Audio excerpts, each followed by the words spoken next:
쉽지 않은 투자 환경 속에서 머니투데이 방송 시청해주고 계시는 투자자 여러분 굉장히 반갑습니다. 저는 진행의 이화선입니다. 참 장외 주식의 이야기를 하면서 마찬가지입니다. 이 투자 환경에 대한 고민을 안 할 수가 없는데요. 오늘 이 속에서 어떻게 보면 또 하나의 돌파구 또 대안이 될 수 있는 장외 주식에 대한 이야기 나눠볼 테니까요. 많이 집중해 주시고 또 응원도 많이 해주시면 고맙겠습니다. 한국장외주식연구소 소영주 소장님 함께합니다. 어서 오십시오. 반갑습니다. 예, 결국에는 금리 발표되었고 앞으로 더 올린다라는 이야기 나오니까 시장 출렁거렸습니다. 장외 주식에서는 또 어떤 관점으로 바라보고 계시는지 바로 좀 들어볼게요, 소장님. 예, 그렇습니다. 미국의 연착륙이 좀 어렵게 보이지 않습니까? 예. 그러면서 금리가 연속으로 빅스텝 이어지고 있습니다. 또한 앞으로 추가적인 금리 인상까지 남겨놓은 상황에서 장외 주식 시장은 말 그대로 초토화합니다. 정말 어렵고 힘든 시장이 연속되고 있습니다. 그래도 주식이라는 것은 미래의 성장성이 희망을 가지고 가는 거 아니겠습니까? 힘내서 다시 한번 장외 주식을 살펴보면 그 안에 보석이 있다. 이렇게 말씀드리겠습니다. 네, 지금 참 어려운 구간이지만 이때 보석을 잘 우리가 잡을 수 있도록 더 힘을 기울여 보면 좋을 것 같습니다. 그래서 오늘도 준비했으니까요. 많은 투자의 지혜 얻어가시면 좋을 것 같고요. 한 주간의 이슈를 좀 모아봤습니다. 중요한 이슈들도 많기 때문에 하나씩 소화해 보시죠. 먼저 일반 청약을 진행을 마친 기업들이 있습니다. WCP 그리고 마지막에서 두 번째 줄에 RP바이오 이렇게 있는데요. 참 희비가 좀 엇갈렸네요. 일단 WCP부터 살펴볼게요. 그렇죠. 2차 전지 분리막 전문 우리나라 2위 기업이죠. 예. 2위 기업인 WCP는 기관 수혜직도 흥행에 참패했고 예. 일반 청약도 수혜에 참패를 했습니다. 7대 1. 7대 1. RP바이오가 한 1,500대가 넘어갔습니다. 7대 1이면 비교가 되지 않습니까? 예. 기본적으로 이 7대 1의 비율로서 일반 청약마다 실패하면서 오는 9월 30일 날 이 코스닥에 상장이 됩니다. 이 상장되는 거 보고 코스닥 시장에서 과연 어느 가격이 인정될지는 모르겠지만 현재 테마주인 2차 전지 분리막 회사마저 공모주 시장에서 참패를 이어가면서 시장의 연일 찬물을 끼얹고 있다. 이렇게 말씀드리겠습니다. 그러네요. WCP가 경쟁률 7대 1이라니 확실히 2차 전지가 붐이고 오늘도 좀 강했단 말이에요. 네, 그럼에도 그렇죠. 불구하고 WCP 쪽에서는 금액이 모이지가 않았다라는 점 정리가 됐습니다. 상장 이후의 움직임도 체크를 좀 해봐야겠네요. 근데 여태까지 흥행 실패하고 또 이렇게 좋은 기록을 보였던 부분들도 많았었기 때문에 계속 저희도 팔로우 해보겠습니다. 이어서 또 중요한 뉴스가 있었어요. K뱅크에 대한 내용인데요. 상장 예심 통과했다라는 겁니다. 소장님, 그러면 이제 상장 로드맵이 조금 더 구체화된 거 아닙니까? 그렇죠. 내년 3월까지는 무조건 상장을 해야겠죠. 내년 3월까지. 네, 그렇죠. 그렇기 때문에 K뱅크가 현재 아이러니하게 상장 예비 심사가 가장 큰 관문인데 1차 관문을 통과했습니다. 통과하면 통상적으로 주식이 올라가게 되어 있습니다. 그러나 역현상 주식이 밀리고 있습니다. 이유는 그렇습니다. 지금 카카오뱅크가 25,000원도 유태롭지 않습니까? 이런 상태에서 K뱅크 이익입, 인터넷뱅킹 이익입 K뱅크가 살아나기 어렵다. 이렇게 보고 있는 게 시장의 현실입니다. 지금 현재 몸값을 낮추면서 연내 상장을 목표로 가고 있지만 과연 연내 상장으로 갈지는 의문점이 많다. 이렇게 말씀드리면서 현재 장에 있는 가격은 지속적으로 밀릴 가능성이 있기 때문에 좀 더 보수적 관점으로 K뱅크는 접근해 주시기 바라겠습니다. 네, 보수적인 관점을 좀 얘기해 주셨어요. 그러다 보니까 연내 상장 여부도 불확실한 게 아닐까요? 지금 투심 자체가 끌어올려지기 위해서는 그 시기를 누구도 예측하기 힘든 상황 속에서 구체적인 상장 일정에 대해서는 투명하지 못하다라는 부분까지 체크되어집니다. 이어서 좀 이런 환경들 때문인지 KOTC 시장의 시총이 증발되고 있다라는 겁니다. 46조 기록을 언제 했었죠, 소장님? 이게 기본적으로 올 2월 달에 올 46도를 야. 기록했습니다. 최고 기록을 달성하고 현재 18조니까 반토막 넘게 그러네요. 날아갔습니다. 예. 그만큼 시장의 영향은 정말 즉각적으로 미치고 있습니다. KOTC 하면 장외 주식의 대표적인 거래 플랫폼입니다. 특히 국가에서 인정한 유일한 거래 사이트이고 국가에서 인정한 개인들에게 가장 원활하게 할 수 있는 장외 주식 플랫폼 회사인데도 이렇게 시총이 반토막 이상이 날아갔다는 것은 그만큼 시장이 어렵다는 거 아니겠습니까? 지금 시장에서는 장외 주식 좀 더 보수적 관점 필요하다 이 말씀 전해드리겠습니다. 네, 우리 소장님 계속해서 이제 보수적 관점을 얘기해 주실 수밖에 없는 국면입니다. 그렇죠. 그러니까 이럴 때도 확실히 모이는 쪽, 관심이 모이는 쪽, 수급이 모이는 쪽은 오히려 또 강할 수 있을 테니까 어떤 부분을 조금 더 관심 열어두고 어떤 부분은 보수적인 관점으로 봐야 하는지 여러분 극명하게 좀 엇갈리는 부분이 있으니까 그런 투자 지혜가 지금 세우는 것이 필요해 보이고요. 자, 이 가운데 좋은 실적을 내는 기업들은 좀 눈여겨볼 필요가 있지 않을까 싶어서 여쭤볼게요. LG CNS에 대한 이야기인데요. 와.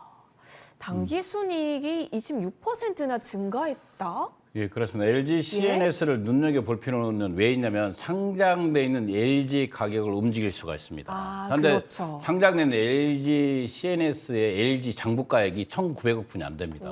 정말 낮게 평가돼 예. 있죠. 그래서 시장의 재평가를 받는다면 LG 주식, 특히 LG CNS가 지금 상장 주관사를 마치고 상장 로드맵에 진입을 했습니다. 이 상태에서 LG CNS가 상장되면 LG 주식이 움직일 수 있기 때문에 LG CNS의 상장 여부를 눈여겨볼 필요가 있다. 이렇게 말씀드리겠습니다. 아무래도 이런 상황 속에서도 이익을 낸다라는 것은 여러분 유의미하게 체크해봐야 한다라는 부분이고요. 또 소장님께서 더불어서 상장사의 주가 움직임까지 우리가 함께 볼 수 있는 부분으로서 뉴스 중요도 있게 챙겨봤습니다. 자, 아까 전에 WCP는 흥행에 참패했는데 사실 WCP로 갈 돈이 이쪽으로 갔다라고 합니다. RP바이오. 오랜만에 웃는 바이오죠. 그러니까 이쪽은 바이오로 편입이 되어 있긴 하지만 어떻게 보면 제조 쪽이 좀 더 그렇죠. 가깝다고 제조죠. 하더라고요. 우리가 기본적으로 네. 이 RP바이오의 주요 핵심은 뭐냐면 연질 캡슐입니다. 우리 네. 오메가3 먹지 않습니까? 예. 그 곁에 쌓이는 게 연질 캡슐이라는 겁니다. 그래서 영양 보조제 식품에 반드시 연질 캡슐이 필요하죠. 이 시장의 시장 점유율이 51%, 반절 넘게 RP바이오가 장악하고 있기 때문에 안정적인 매출액과 순이익이 보장돼 있는 회사입니다. 그렇기 때문에 흥행이 대단히 성공해서 1,500대 1이 넘어가는 흥행에 성공했다.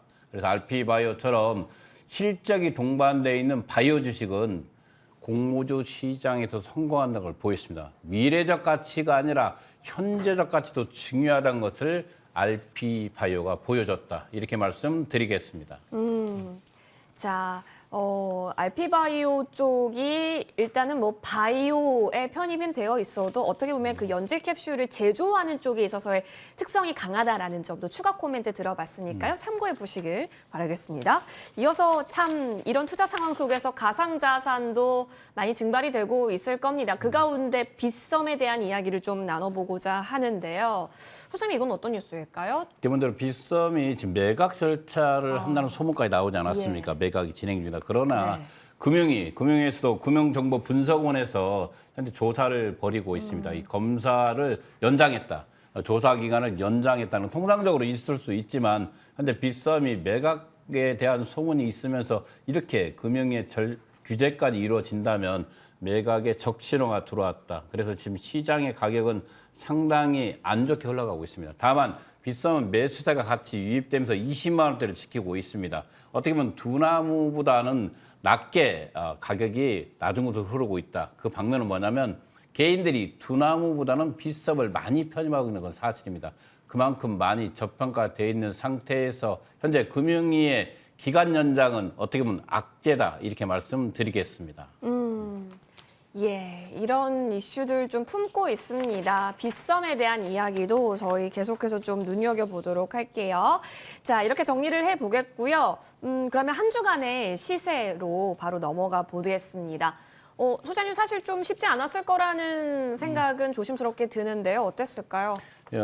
시장이 정말 거래소 네. 코스닥 안 좋았죠? 그러니까 거래가 마르니까요. 그렇죠. 예. 장외에서도 정말 안 좋습니다. 예. 정말 가슴 아픈 일입니다. 어떻게 보면 네. 장애 주식을 편집하는 사람들이 많이 있지 않습니까? 그래서 어떻게 보면 허탈하다 이런 표현을 쓰는 사람도 있습니다. 그리고 안타깝다는 표보다는 개인들이 가장 큰 피해를 보고 있습니다. 이 자산가들은 장기적인 투자 관점에서 시장을 홀딩할 수가 있습니다. 그러나 자산이 작은 사람들에게는 장애 주식은 매수자가 없다면 그 상태에서 돈이 묶일 수가 있기 때문에 시장은 정말 어렵게 흘러가고 있지만 그래도 한 주간 시세를 한번 살펴보겠습니다.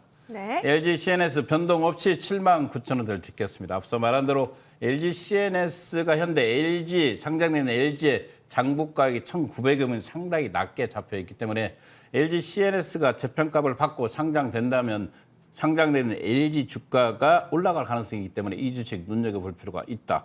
이렇게 다시 한번 말씀드리겠습니다. 두나무 계속 밀리고 있습니다. 가상자산 플랫폼 기업들, 특히 가상자산을 거래하고 있는 이 플랫폼 기업들이 연속해서 실적이 악화되고 있으면서 주가도 하방으로 흐르고 있습니다. 빗성코리아 20만 원대를 그대로 지켰습니다. 다행히 빗성코리아는 개인들의 매수세가 유입되면서 지속적으로 상승하는 모습을 보이고 있기 때문에 눈여겨보시기 바라겠습니다. EVR 스튜디오가 9,500원까지 밀렸습니다. 메타버스의 선도기업이었죠. 메타버스 선도기업도 이 지금 현재 금리 인상이라는 인플레이션의 큰 파도를 넘지 못하고 주춤거리고 있습니다. 비바 리퍼블리카가 5만 원대를 다시 해보겠습니다. 이 토스죠. 기본적으로 토스에 투자한 기관들은 상당히 현실적으로 손해를 보고 있습니다. 상장 여부는 앞으로 2년 후에 가능할 것 같고 그래도 신사업 플랫폼 시장에서는 가장 선두 업체인 비바 리퍼블리카가 5만 원까지 밀렸다는 것은 정말 가슴 아픈 일이다. 이렇게 말씀드리겠습니다. 야놀자 5만 원 선을 지켰습니다. K뱅크 12,500원까지 밀렸습니다. 2만 원대 주식이 심사가 통과되고 난 이후에 더 밀리고 그 10,000원 초반까지 갈 수 있는 주식이기 때문에 다시 한번 K뱅크는 보수적 관점을 말씀드리겠습니다. 당근마켓 40만 원 자리를 지켰고요. 야나도 84만 원까지 내려와 있습니다. 컬리 44,000원. 이커머스 시장에 있는 주식인데 상당히 요즘 이커머스 관련주들이 주식이 좋지 않습니다. 기본적으로 미국에 상장돼 있는 쿠팡 주가가 밀리고 있고 현재 적자 성장 기업에 대한 기관들의 비호감 또는 개인들의 비호감이 이어지면서 마켓컬리라든가 오아시스는 시장에서 애면받고 있는 게 사실이다. 이렇게 말씀드리겠습니다. 바디프렌드 7,300원까지 내려와 있고 큐라티스 7,800원으로서 한 주간의 시세를 마치겠습니다. 좋습니다.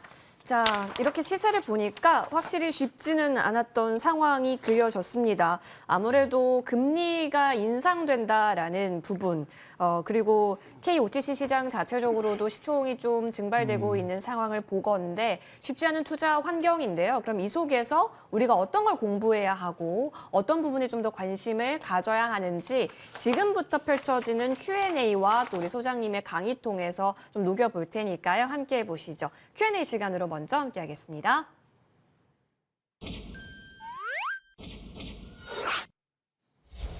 장애주식 관련해서 궁금한 점 있으실까요? 그렇다면은 유튜브 댓글 지금 활발하게 펼쳐지고 있는데요. 많이 참여해 보셔도 좋을 것 같아요. 질문 남겨주시고요. 더불어서 머니투데이 방송 시청자 게시판 들어오시면 여러분 질문 남겨주실 수 있습니다. 자, 그러면 하나하나씩 올라온 질문들 바로 살펴보고요. 소장님의 답변까지 들어보겠습니다. 첫 번째 질문입니다. 장외주식의 좋은 매도와 매수 타이밍은 언제일까요? 저도 알고 싶습니다.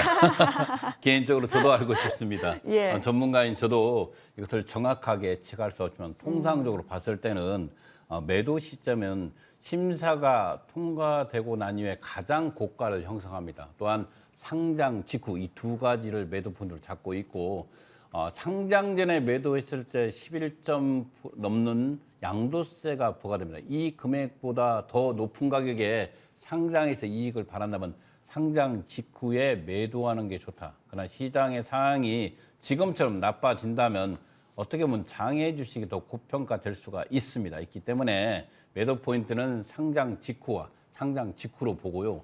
매수 포인트는 회사가 설립되고 장애 주식인 비상장 회사가 설립되고 VC 기간 투자가 이루어진 걸 보고 직후에 들어가는 게 가장 좋은 매수 타이밍이다. 이렇게 말씀드리겠습니다.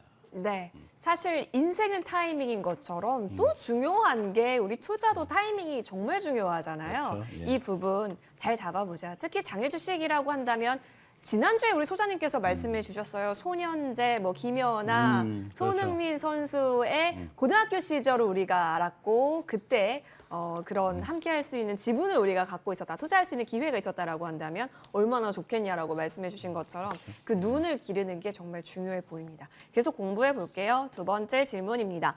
장외 주식을 보유한 상태인데 매도하기 위해서 여러 거래 플랫폼을 봐도 보유 종목 정보도 없고 매도도 할 수가 없었다. 그럼 어떻게 매도해야 되죠? 장외 주식은 기본적으로 상대 매매 아닙니까? 예. 경쟁 매매가 아니라 예. 매도자와 매수자 개인들이 존재를 해야 됩니다. 있어야 합니다. 있어야죠. 예. 그런데 지금 그분이 갖고 있는 주식은 매수자가 없는 주식입니다. 이럴 때는 유일한 게 기다리는 게 답입니다. 그래서 이 장외 주식은 투자할 때 상당하게 신중을 기하고 거래가 가능한 종목을 편입하는 게 답이다. 이렇게 말씀드리겠습니다. 네. 그래서 왜 주식에서도 거래량이 중요하다라는 말을 하잖아요. 그러니까 거래의 횟수가 얼만큼 있는가가 중요한 건데 장외 주식에서도 마찬가지일 수도 있겠습니까? 내가 팔고자 하는 종목을 누군가가 사주어야 한다라는 부분이기 때문에 어떤 종목이 그렇다면 매력적이라고 모두가 생각할 수 있는 종목인지 파악하셔서 애초에 매수를 하는 것으로 우리가 기회를 좀 잡아볼게요. 자, 다음 질문 보겠습니다. 공모주를 배당받았습니다. 상장 전에 매각하고 싶은데 장외 시장에서 매각 가능하죠?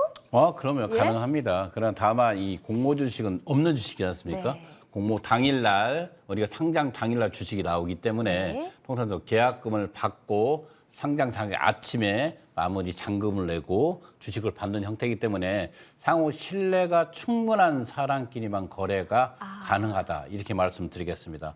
어떻게 보면 가장 원시적인 방법으로 네. 거래를 해야 되기 때문에 매도자와 매수자의 신뢰성이 없이는 거래할 수 없다. 그래서 반드시 신뢰가 구축된 상태에서 없는 주식을 거래해야 되기 때문에 신뢰 관계에 있는 사람들만 거래가 가능하다 이렇게 말씀드리겠습니다. 예. 공모주 배당을 받은 상태인데 아직 상장이 안 돼 있을 때이기 때문에 신뢰 베이스가 되게 중요하다라고 말씀 주셨어요. 꼭 필수 요건으로 보입니다. 이어서 다음 질문 살펴보겠습니다.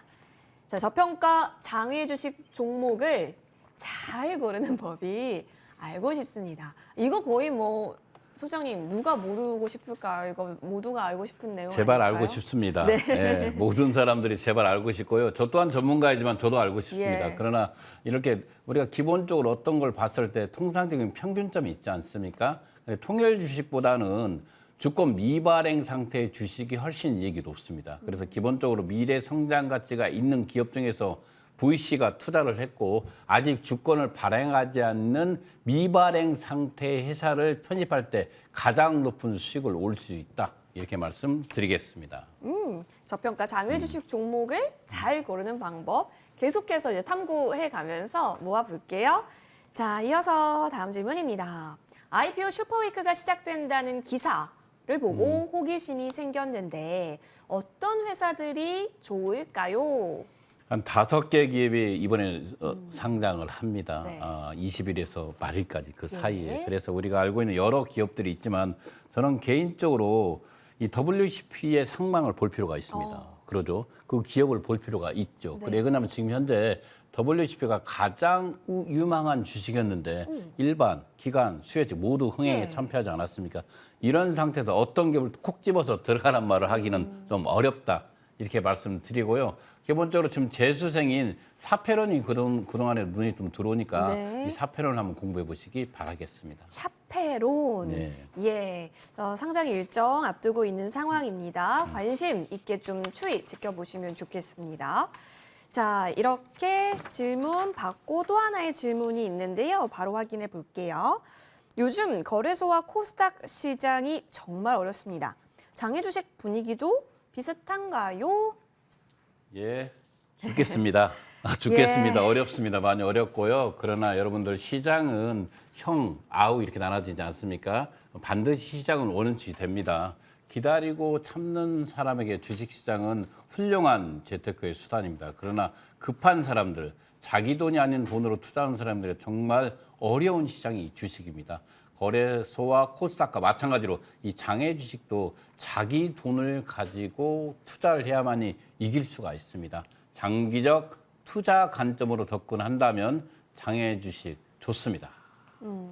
장기적 투자 관점으로 보는 거기 때문에 오히려 지금이 기회가 될 수 있는 요소는 없는지, 오히려 좋은 기회로서 활용할 부분은 없는지 체크해 보셔도 좋겠습니다. 이렇게 오늘 Q&A 시간 맞춰봤고요. 여러분 이 밖에도 나도 궁금한 거 있는데 하시면 좋습니다. 유튜브 채팅창이나 아니면 머니투데이 방송 시청자 게시판에 꼭 남겨주세요. 지금부터는 소장님의 강의 준비되어 있으니까요. 집중해 보시죠.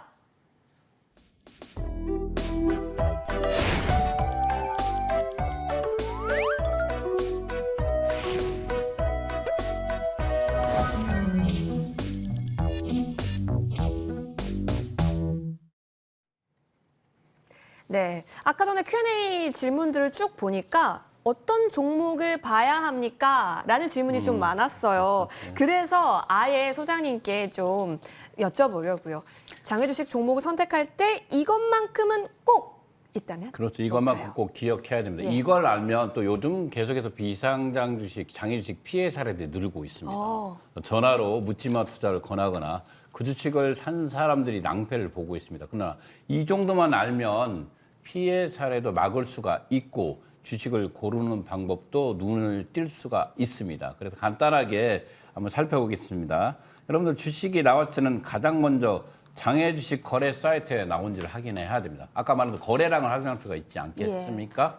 그 두 번째로 블로그라든가 카페에 매물이 너무 많이 나온 종목들은 피할 필요가 있습니다. 이것은 오프라인 조직에서 주식이 매각되고 있기 때문에 이런 종목은 피할 필요가 있고요. 상장 이야기로 주식을 파는 경우가 있습니다. 상장이라는 것은 반드시 외부 감사 기관이 선정돼야 됩니다. 다시 한번 말씀드리겠습니다. 상장으로 얘기한다면 외부 감사 기관이 선정되었는지 보시고 두 번째로 주관사가 선정되었는가 볼 필요가 있다. 이 두 가지도 없는 상태에서 이 주식이 상장되니까 주식을 사라고 한다면 반드시 그것은 문제가 있기 때문에 절대 사서는 안 된다. 이렇게 말씀드리겠고요. 그다음에 통일주권의 발행 시점을 확인할 필요가 있습니다. 주식이 갑자기 매각되는 시점에 통일주권이 나왔다는 것은 의심해 볼 필요가 있기 때문에 이 통일주권의 발행 시점도 확인해 보시고요. 좋은 주식은 마지막으로 이 전화로 판매하지 않습니다. 그래서 좋은 주식은 여러분들이 공부했을 때 찾을 수 있습니다. 전화로 오는 주식은 절대 사서는 안 된다. 이렇게 말씀드리겠습니다. 네, 전화로 판매하지 않는다. 이런 것도 사실 궁금하실 수 있잖아요. 근데 누누이 강조해 주셨기 때문에 체크해 주셨습니다. 다시 한번 정리를 해보자면 거래 사이트가 있어야 한다라는 부분, 그리고 발행 시점이라든지 외감, 기관, 확인해보자 이런 부분들 얘기 나와 주셨습니다. 전반적으로 성장성이라든지 그런 부분, 그러니까 이 방송을 보자가 될 것 같아요. 그렇죠. 당연하죠. 그렇죠? 왜냐하면 요즘 그 피해 사례가 많기 때문에 예. 시장이 어려울 때 어떻게 보면 잡주들이 설칩니다. 특히 장애주식은 더 그렇기 때문에 반드시 이 필수 확인 요소는 알고 가면 좋겠습니다. 좋습니다, 여러분. 저희 방송 보시면서 장외 주식에 대한 상식 투자 힌트를 많이 얻어가시길 바라면서 요즘 좀 투자 환경이 쉽지만은 않은 상황 속에서 오히려 이때 좋은 기회 발굴하실 수 있는 지혜가 넘치시길 응원드리겠습니다. 저희는 다음 주 목요일 이 시간 다시 인사드릴게요. 소영재 소장님과 함께했습니다. 다음 주에 뵐게요. 고맙습니다.